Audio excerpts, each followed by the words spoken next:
Hi. 2 ദിവസം മുമ്പ് കാന്തപുരം ഉസ്താദിൻ്റെ കേരള യാത്രയുടെ സമാപന സമ്മേളനത്തിൽ ശ്രീ വി ഡി സതീശൻ സംസാരിച്ചതിലെ ചില ഭാഗങ്ങൾ നമുക്കൊന്ന് കേൾക്കാം. തെരഞ്ഞെടുപ്പിൽ തോറ്റാലും നിരവധി തെരഞ്ഞെടുപ്പുകളിൽ തോറ്റാലും മതേതരത്വം ബലി കഴിച്ചുകൊണ്ടുള്ള ഒരു കോംപ്രമൈസിനും തയ്യാറാവില്ല. മതേതരത്വം ബലി കഴിപ്പിച്ചുകൊണ്ടുള്ള ഒരു കോംപ്രമൈസിനും തയ്യാറാവില്ല. അതാണ് സതീശൻ പ്രസംഗിച്ചത്. ഇനി ഇതേ സതീശൻ മതേതരത്വത്തോടെ എങ്ങനെയാണ് കോംപ്രമൈസ് ചെയ്യുന്നത് എന്ന് നമുക്കൊന്ന് കാണണ്ടേ. ഒരു പരിപാടിയിലും അത്തരം പരിപാടികളിൽ ഞാൻ പങ്കെടുത്തിട്ടേ ഇല്ല, ഞാൻ പങ്കെടുക്കുകയില്ല. ഞാൻ ഈ പറയുന്ന ഒരു പരിപാടിയിലും ഞാൻ ഈ ഗോൾവാൾക്കറിന്റെ ഒരു പരിപാടിയിൽ ഞാൻ പങ്കെടുത്തില്ല. 2013 ഭാരതീയ വിചാര കേന്ദ്രം സംഘടിപ്പിച്ച പരിപാടിയിൽ സതീശൻ പങ്കെടുത്തതിന്റെ ചിത്രങ്ങൾ RSS പുറത്തുവിട്ടു. എത്ര പച്ചക്കള്ളമാണ് അദ്ദേഹം പറയുന്നത് എന്നൊന്ന് നോക്കിയേ.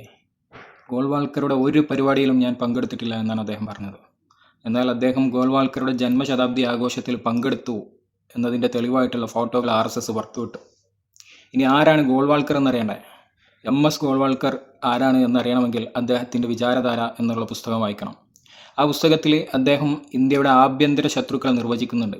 അതിൽ ഒന്നാമത്തെ ആഭ്യന്തര ശത്രുക്കളായിട്ട് അദ്ദേഹം പറയുന്നത് ഈ രാജ്യത്തെ മുസ്ലിമീങ്ങൾ, രണ്ടാമത്തത് ക്രിസ്ത്യാനികൾ, മൂന്നാമത്തത് കമ്മ്യൂണിസ്റ്റുകാർ.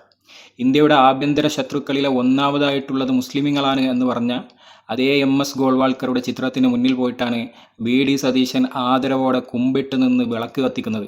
ആ സതീശനാണ് മറ്റൊരു വേദിയിൽ, മറ്റൊരു സമുദായത്തിൻ്റെ വേദിയിൽ പോയിട്ട് മതേതരത്വത്തോട് ഞങ്ങൾ കോംപ്രമൈസ് ചെയ്യില്ല എന്നുള്ള രീതിയിൽ പ്രസംഗിക്കുന്നത്. അതുമാത്രമല്ല, തെരഞ്ഞെടുപ്പിൽ ജയിക്കാൻ വേണ്ടി RSSന്റെ തിണ്ണ നിറങ്ങിയ വി ഡി സതീശനാണ് കേരളീയ സമൂഹത്തിന് ഇന്ന് മതേതരത്വത്തിന്റെ ക്ലാസ് എടുക്കുന്നത്. തിരഞ്ഞെടുപ്പ് വിജയിക്കാൻ RSSന്റെ സഹായം സതീശൻ തേടിയിട്ടുണ്ടെന്ന് സംഘ് പരിവാർ നേതാവ് RV ബാബു ഫേസ്ബുക്കിൽ കുറിച്ചു. കേരള യാത്ര കഴിഞ്ഞ തൊട്ടടുത്ത ദിവസം മാധ്യമങ്ങളെ കണ്ട് വി ഡി സതീശൻ പറഞ്ഞത്, ഞാൻ ഉദ്ദേശിച്ചത് വെള്ളാപ്പള്ളി നടേശനെയല്ല, SNDP ജനറൽ സെക്രട്ടറി ആയിട്ടുള്ള വെള്ളാപ്പള്ളി നടേശനെയല്ല, ഞാൻ ഉദ്ദേശിച്ചത് പിണറായി വിജയനെയാണ് എന്നാണ്. അതുകൂടി നമുക്കൊന്ന് കാണാം.